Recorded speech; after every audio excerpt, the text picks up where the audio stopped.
भवपुर गांव में विराज नाम का एक किसान अपनी पत्नी भगवती के साथ रहता था। कुछ साल पहले वराज के खेत जैसे सांस लेना भूल गए थे। जमीन बंजर हो गई, फसलें सूख गईं और उसके जीवन में सिर्फ सूना सूना सन्नाटा रह गया।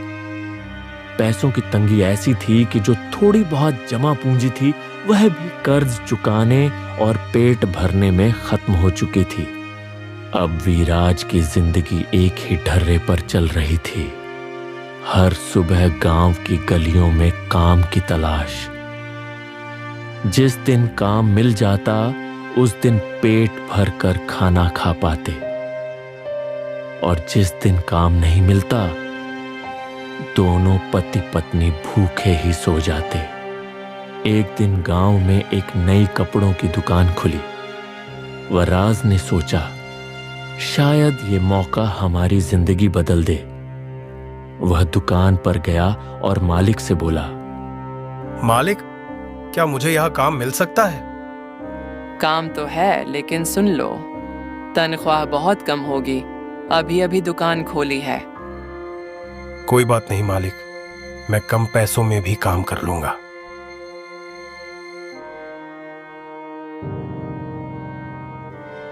काम मिलते ही वराज जैसे पंख लगाकर घर पहुंचा और खुशी खुशी पत्नी को आवाज दी, अरे भगवती सुनो, अब हमें भूखे नहीं सोना पड़ेगा। क्या हुआ जी? ऐसे बोल रहे हो जैसे कोई बड़ी सौगात ले आए हो। गांव में जो नई कपड़ों की दुकान खुली है ना, वहां मुझे काम मिल गया। हाँ, मजदूरी कम है, लेकिन इतना जरूर होगा कि अब हमारा चूल्हा ठंडा नहीं रहेगा। तो मतलब कल से हमारे बर्तन में फिर रोटी सजेगी? हाँ भगवती, कल से मैं तुम्हारे हाथ की गरम रोटी खाऊंगा। तुम्हारे चेहरे की मुस्कान देखकर थकान भी मिट जाएगी। बस जी, देर मत करना। इस घर ने बहुत भूखी रातें देखी हैं। अब और नहीं सहा जाएगा।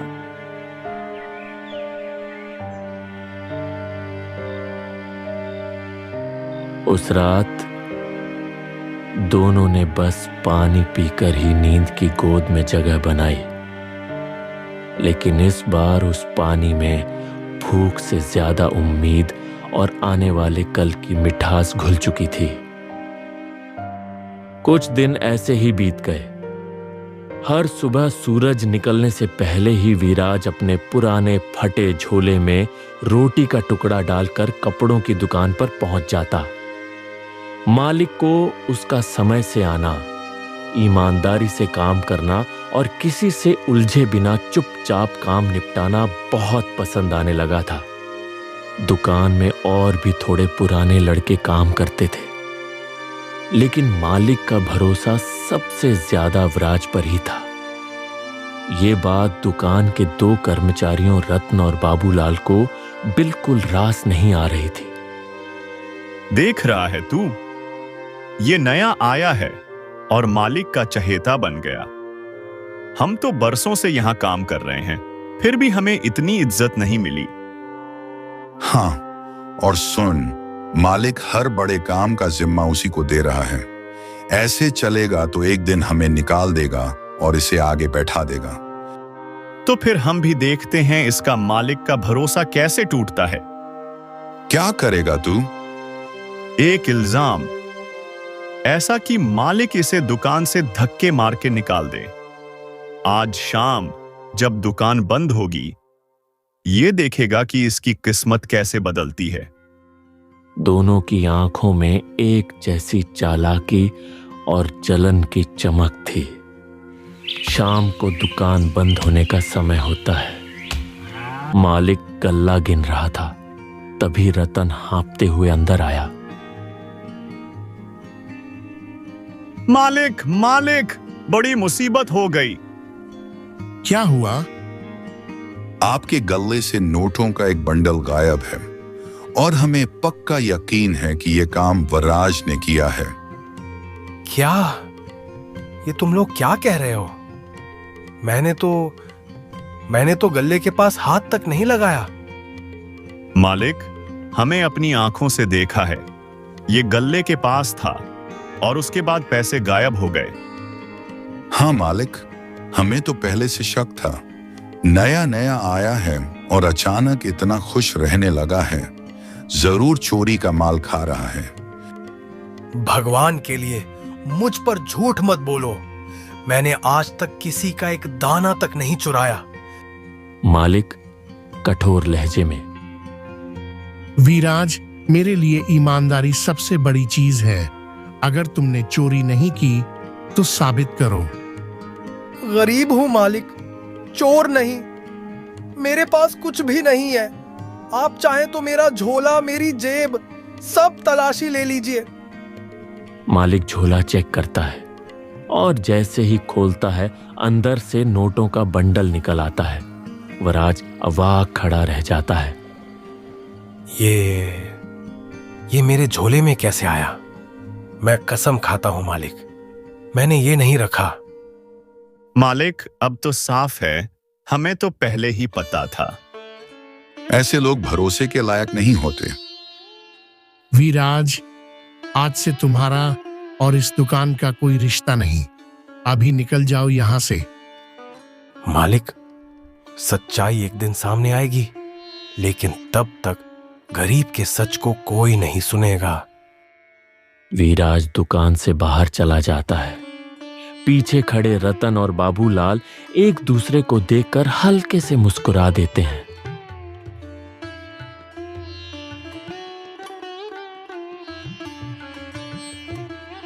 बेचारा विजय आंसू पोंछते हुए घर पहुंचा।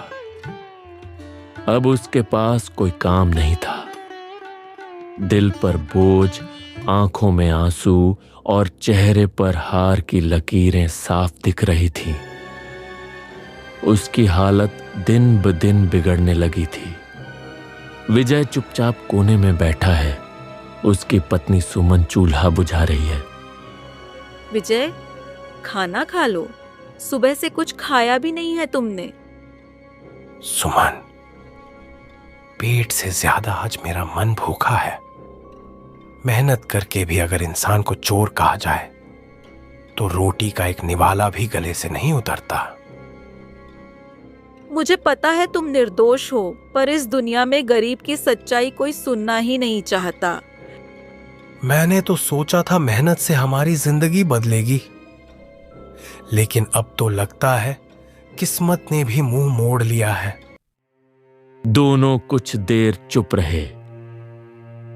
कमरे में बस चूल्हे की ठंडी राख की खुशबू और उनके धीमे सिसकियों की आवाज रह गई। समय धीरे धीरे बीता, लेकिन घर का सन्नाटा और बढ़ गया। दोनों के पास एक दूसरे को दिलासा देने के लिए भी शब्द नहीं बचे थे। पेट में रोटी कम और दिल में दर्द ज्यादा था। विजय, कितने दिन ऐसे जी पाएंगे? न काम है न उम्मीद, बस कर्ज और भूख बढ़ती जा रही है। मैंने ईमानदारी से जीने की ठानी थी, पर आज भी चोर का दाग माथे पर है। ये दाग शायद उम्र भर नहीं धुलेगा। सुमन। अचानक दरवाजे पर दस्तक हुई। सामने खड़े थे विजय के बुजुर्ग चाचा, हरिराम चाचा। कैसे हो विजय बेटा? अरे आजकल क्या कर रहे हो? चाचा जी, मैं अपने हाल आपको कैसे बताऊं? मेरे साथ बहुत बुरा हुआ है। वो रुकते रुकते सारी बातें चाचा को बता देता है। अरे बेटा, रो मत। देख, मैं यहां तेरे लिए काम लेकर ही आया हूं। एक बार शांत होकर सुन तो ले। क्या आप मेरे लिए काम लेकर आए हैं? जल्दी बताइए चाचा जी, क्या काम है? मुझे लगा था तू कहीं काम कर रहा होगा, इसीलिए शायद मेरा काम न कर पाएगा, लेकिन अब तो लगता है तू ये काम अच्छे से कर सकता है। मैं कैसा काम चाचा जी? बेटा, तू जानता है मैं अब बूढ़ा हो गया हूं। चल फिर पाना मुश्किल है, पर मेरे पास एक बड़ा सा सेब का बागान है। हर साल वहां ढेर सारे सेब लगते हैं, पर अब मैं उनका ख्याल रखने के काबिल नहीं रहा। बस खेत में थोड़ा अनाज उगा लेता हूं, जिससे मेरा गुजारा हो जाता है। मैं चाहता हूं कि कोई मेरा बागान संभाले। जी चाचा जी, मैं जरूर आपका बागान संभालूंगा। अरे बेटा, उन पेड़ों पर हर साल जितने भी सेब होंगे तू उन्हें बेच देना, और जितना पैसा आए वो सब तेरा। मेरा क्या है, मैं तो खेत से अनाज खा लेता हूं और थोड़ा बेच भी देता हूं। वो सब तो ठीक है चाचा जी, लेकिन मैं रोज रोज यहां से आपके बागान तक कैसे आऊंगा? तो फिर ऐसा कर, मेरे साथ ही मेरे घर चल। तू और तेरी सुमन वहीं रहो और पूरे बागान का ध्यान रखो।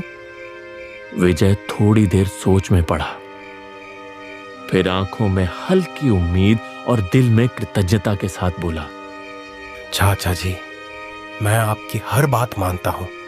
कल सुबह ही आपके साथ चलूंगा।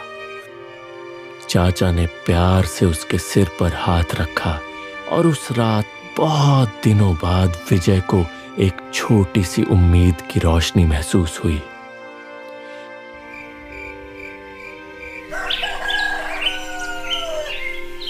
विजय चाचा की सारी बातें मान लेता है और उनके साथ उनके घर चला जाता है।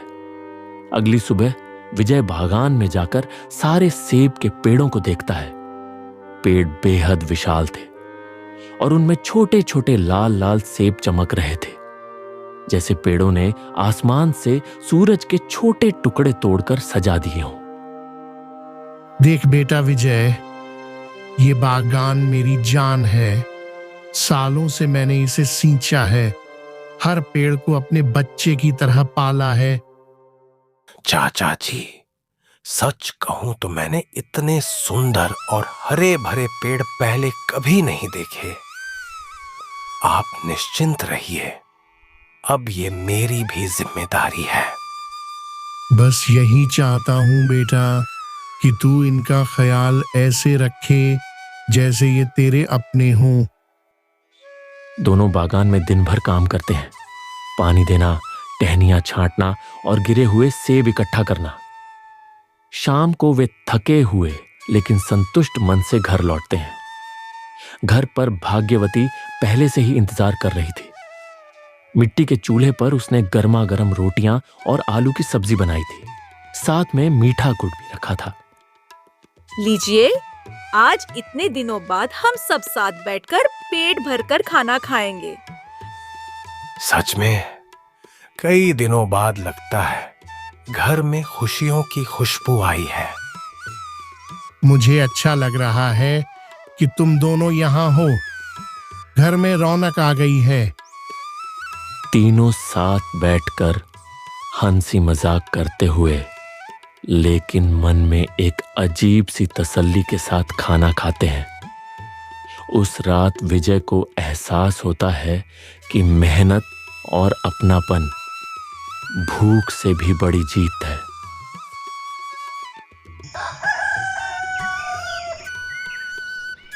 अगले ही दिन से विजय बागान में और भी मन लगाकर काम करने लगता है। जैसे ही सेब पकते हैं, वह उन्हें अपने ठेले पर रखकर बाजार में बेचने निकल पड़ता है। धीरे धीरे उसे सेब के अच्छे दाम मिलने लगते हैं और घर की हालत सुधरने लगती है। चाचा जी की वजह से ही आज मैं ये बेहतर जिंदगी जी रहा हूँ। उनका ये एहसान मैं कभी नहीं भूलूंगा। ऐसे ही कई महीने बीत जाते हैं, लेकिन एक दिन अचानक चाचा जी की तबीयत बिगड़ जाती है और वे इस दुनिया को अलविदा कह देते हैं। चाचा जी, आप जहाँ भी होंगे मुझे देखकर खुश होंगे। मैं अपनी जिम्मेदारियां ईमानदारी से निभाऊंगा और आपको कभी निराश नहीं करूंगा। हाँ चाचा जी, आपने हमें बेहतर जिंदगी दी है। ये आपका एहसान हम जिंदगी भर नहीं भूलेंगे। धीरे धीरे एक साल बीत गया। पेड़ों पर फिर से लाल लाल रसीले सेब लग चुके थे। विजय रोज सुबह बागान में जाकर हर पेड़ का ध्यान रखता। टहनियां काटना, पत्तों पर पानी छिड़कना और मिट्टी को ढीला करना। फसल अच्छी हुई थी और इस बार सारे सेब बड़े और चमकदार थे। विजय ने एक एक करके सब पेड़ों से सेब तोड़ना शुरू किया और उन्हें बेचने बाजार जाने लगा। गांव-गांव में विजय के सेब की धूम मच गई थी। हर कोई बस उसी से सेब खरीदना चाहता था। पिछले साल की तरह इस साल भी मांग इतनी थी कि कई बार लोग पहले से ऑर्डर देने लगे। लेकिन यह सफलता मंटू को बिल्कुल रास नहीं आई। वो कई सालों से गांव में सेब का कारोबार करता था और अपना दबदबा बनाए हुए था। जब उसने देखा कि विजय का नाम और काम दोनों तेजी से फैल रहे हैं तो उसका चेहरा गुस्से से लाल हो गया। ये कहां से आ गया अचानक? सेब बेचना तो मेरा धंधा है। अगर ऐसे ही चलता रहा तो मेरी कमाई चौपट हो जाएगी। कुछ करना पड़ेगा और वो भी जल्द।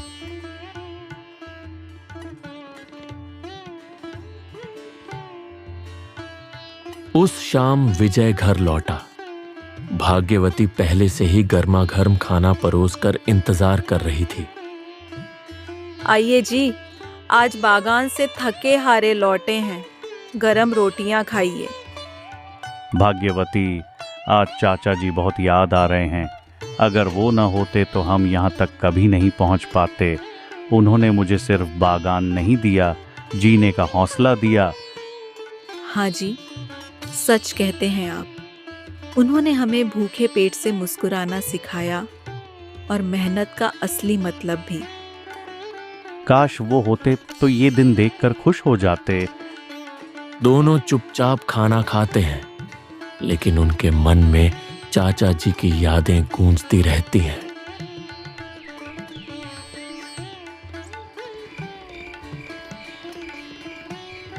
रात गहराती है। उधर मंटू अपने 2-3 दोस्तों को लेकर अंधेरे में विजय के बागान की तरफ बढ़ता है। धीरे धीरे वो एक पेड़ के नीचे मशाल रखता है, फिर दूसरे पेड़ के पास। कुछ ही मिनटों में आग की लपटें पूरे बागान को निगलने लगती है। अब देखता हूं कैसे बेचता है सेब। जब सेब का एक भी पेड़ नहीं बचेगा।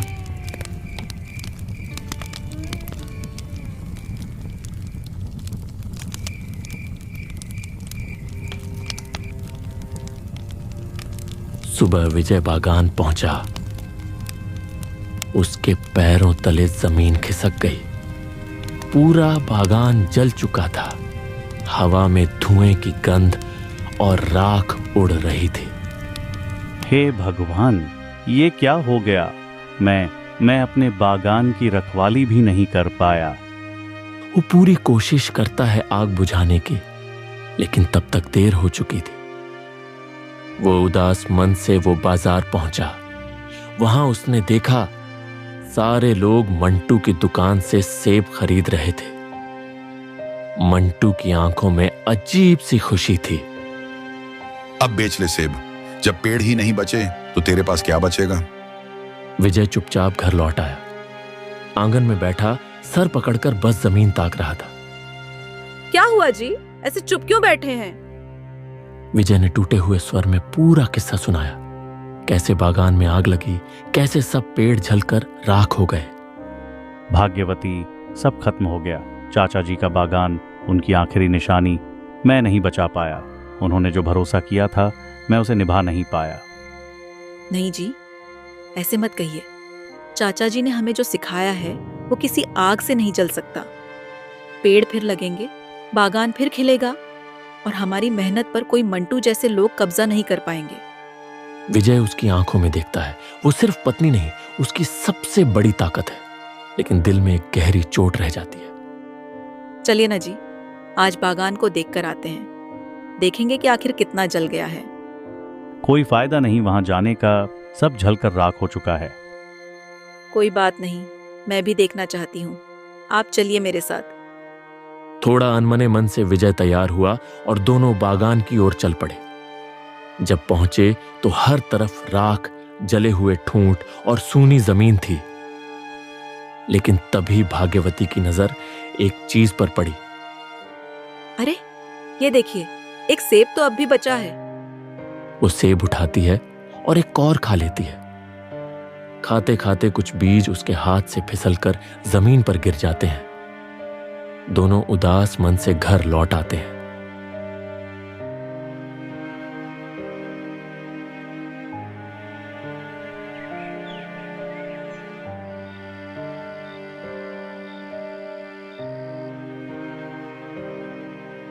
अगली सुबह विजय रास्ते से बागान के पास से गुजर रहा था। जैसे ही उसने नजर उठाई, उसका दिल धक से रह गया। पूरा बागान हरा भरा हो चुका था। चारों तरफ बड़े बड़े हरे भरे सेब के पेड़ खड़े थे, जैसे कभी आग लगी ही ना हो। ये क्या मैं सपना देख रहा हूं? वो दौड़ता हुआ घर पहुंचा, भाग्यवती का हाथ पकड़ा और उसे बागान की तरफ खींच ले गया। भाग्यवती ने देखा तो वो भी हैरान रह गई। मुझे लगता है कल जो सेब मैंने खाया था वो कोई जादुई सेब था। उसके बीज गिरने के बाद ही ये चमत्कार हुआ है। तुम्हारी बात सच लग रही है। वाकई ये किसी करिश्मे से कम नहीं। दोनों खुशी से बागान में घूमने लगे। तभी एक पेड़ की शाख से आवाज आई, विजय, तुम्हारे बागान को मंटू ने जलाया था, लेकिन उसका दिल अब बदल जाएगा। वो खुद आकर तुम्हारे सामने अपनी गलती मानेगा और माफी मांगेगा। कुछ ही देर बाद जब विजय और भाग्यवती बाजार पहुंचे, सारे गांव के लोग इकट्ठा थे और बीच में मंटू खड़ा था। गांव वालों, मैंने विजय से जलन में आकर उसके बागान में आग लगाई थी, लेकिन अब मुझे अपनी गलती का एहसास है। विजय, मुझे माफ कर दो। मैं कसम खाता हूं, अब कभी किसी की मेहनत से ईर्ष्या नहीं करूंगा। गलती मान लेने वाला इंसान कभी छोटा नहीं होता मंटू। मैं तुम्हें माफ करता हूं। बस याद रखना, मेहनत का कोई शॉर्टकट नहीं होता और ईर्ष्या इंसान को अंदर से जला देती है। यह कहानी हमें सिखाती है कि मेहनत और सच्चाई का फल कभी न कभी मिलता ही है। ईर्ष्या और जलन दूसरों को नहीं, बल्कि हमें ही नुकसान पहुंचाती है। और अगर गलती हो जाए तो उसे मानकर सुधारना ही असली बहादुरी है।